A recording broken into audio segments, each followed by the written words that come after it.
pussy, but I'm quick to the club up. Shake that, then that booty won't talk. Make that, go up, pump, pump. Shake that, then that booty won't talk. What's up, everybody? It's your girl Renee. Welcome back to my channel. If you're new here, please make sure you subscribe.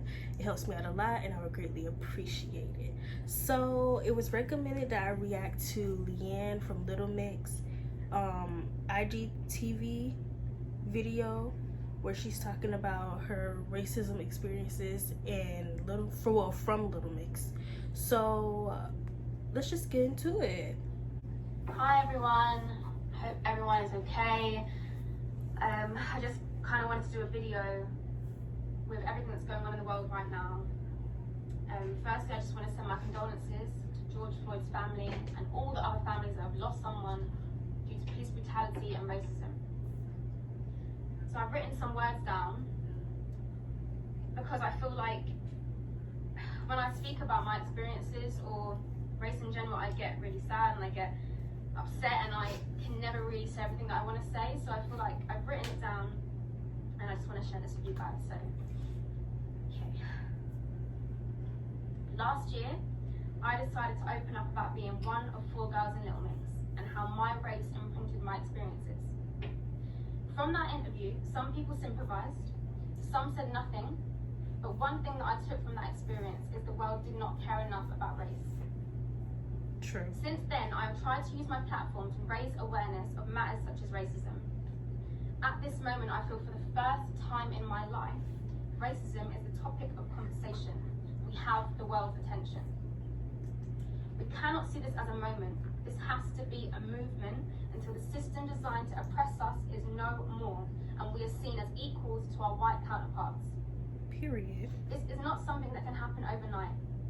Black people have been oppressed for over 400 years. 400 years later, we are seeing still our black brothers and sisters being shot down and treated with less regard than everyone else.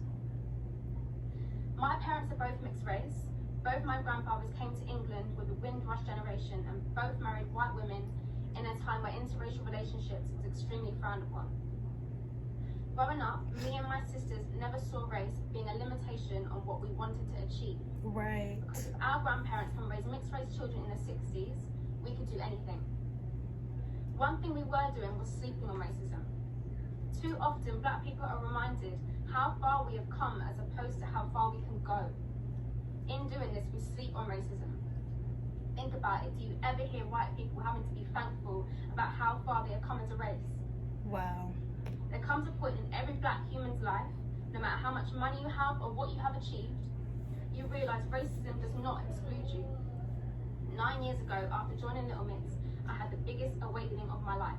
Wow, Little Mix lasted 9 years. When we were And filming, still going strong. we worked with Frank Gatson. He said to me, "You're the black girl, you have to work 10 times harder." Never in my life has someone told me that I would need to work harder because of my race. Later on, what Frank Gatson said made sense. I learned that the dream of being in the biggest girl band in the world came with its flaws and consequences. Consequences such as knowing about the existing underlying racism in the creative industries.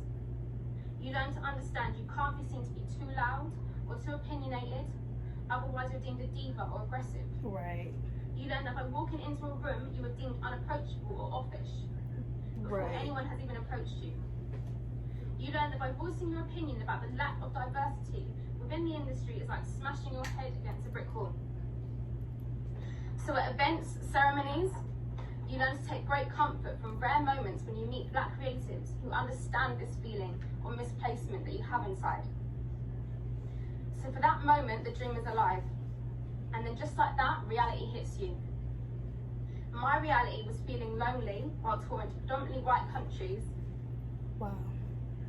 I sing to fans who don't see me or hear me or cheer me on. Please don't cry.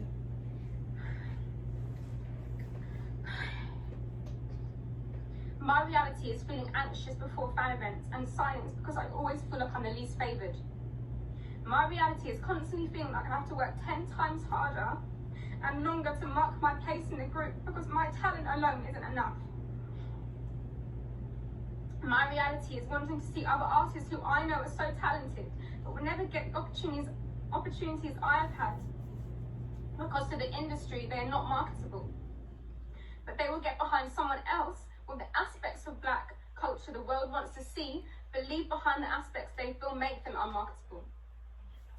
My reality is all the times I have felt invisible within my group, part of me is fully aware that my experience would have been even harder to cope with had I been dark-skinned. Our reality is no matter how far you think you have come, racism exists. It exists in sports, in the creative industries, in politics and policies, in the streets and in the hearts of racist individuals. We are no longer in a position where we need to be quiet on this matter. So let's all continue to speak up on racism and keep this movement going. Thank you. Hi everyone. Yes, Leigh-Anne. Yes, this is what you call using your platform to promote awareness of what's going on. As much as we try to deny it and hide the fact that racism still goes on today, we can't, because it's all over the news. We see it left to right every time we turn around the corner.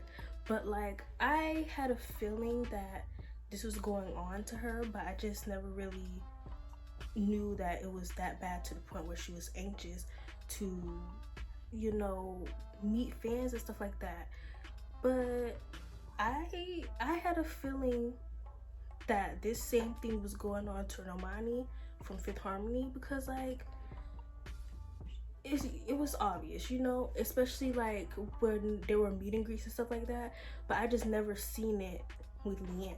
But I just feel like Leigh-Anne, she's talented. I love all the girls from Little Mix, but every time there's a girl group, my eyes automatically go to the black girl, because I'm like, I see you, you know what I mean? But I love Leigh-Anne, and I like the fact that she used her platform to promote awareness of what's going on and share her experience. I hate that it happened to her. So let's all continue to support Leigh-Anne and support Little Mix, because she's a part of Little Mix. And make sure you guys like, comment, subscribe, turn your post notifications, share this video with everyone you know, and don't forget to leave me more reaction suggestions, and I will see you guys in the next video.